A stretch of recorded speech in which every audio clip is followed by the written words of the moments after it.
रखें। सर, जन स्वराज सत्ता में आती है तो क्या लैंड रिफॉर्मिंग एक्ट को बिहार में लागू करेगी? बिल्कुल, भूमि सुधार जन स्वराज के एजेंडे में बिल्कुल टॉप पर है, शीर्ष पर है। बिहार में भूमि सुधार लागू होना चाहिए, क्योंकि बिहार में देश में सबसे ज़्यादा भूमिहीन लोग रहते हैं। ग्रामीण बिहार में करीब करीब 60% बिहार की जनता, ग्रामीण क्षेत्र में रहने वाले लोग, उनके पास 1 इंच 1 धूर जमीन नहीं है। देश के स्तर पर सिर्फ 38% लोग ही भूमिहीन हैं। बिहार में 60% आदमी भूमिहीन है। उसमें भी अगर आप देखिएगा तो दलित समाज के जो लोग हैं, 86% दलित समाज के लोगों के पास 1 इंच जमीन नहीं है। तो निश्चित तौर पर यह सुधार होना चाहिए, समाज को लड़ाना नहीं चाहिए। सुधार का मतलब यह है कि मान लीजिए कि 25 लाख एकड़ जमीन जो सीलिंग के तहत सरकार ने आज़ादी के बाद अपने कब्जे में लिया, जिसका मालिकाना हक अभी सरकार के पास है।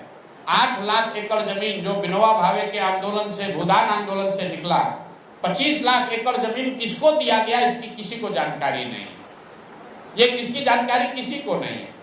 आज जो भूमि के मालिक हैं उनको बहुत सारे ऐसे लोग हैं, 1/3 से ज़्यादा ऐसे लोग हैं जिन जमीन के मालिक हैं।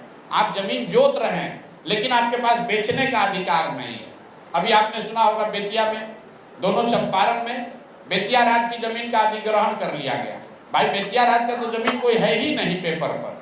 जब जमींदारी कानून खत्म कर दिया गया तो बेतिया राज का जमीन अभी तक 78 साल से बचा हुआ कैसे था?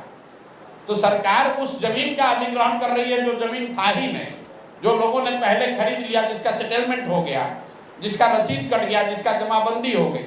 तो व्यापक भूमि सुधार पूरी व्यापकता में उसको समझकर लागू करने की जरूरत है, ताकि जिनके पास जमीन है उनका मालिकाना हक क्लियर हो, जमीन की प्रोडक्टिविटी बढ़े, उत्पादकता बढ़े, लोग अपनी जरूरत के हिसाब से जमीन का उपयोग कर सकें।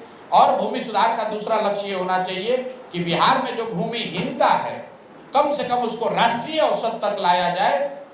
बिहार में जो 60% भूमिहीन लोग हैं उनको सरप्लस जमीन को, सरकारी जमीन को उनके बीच में देकर कम से कम 20-25% भूमिहीनता को कम किया जा सकता है। तो जन स्वराज के प्राथमिकताओं में ये शीर्ष पर है।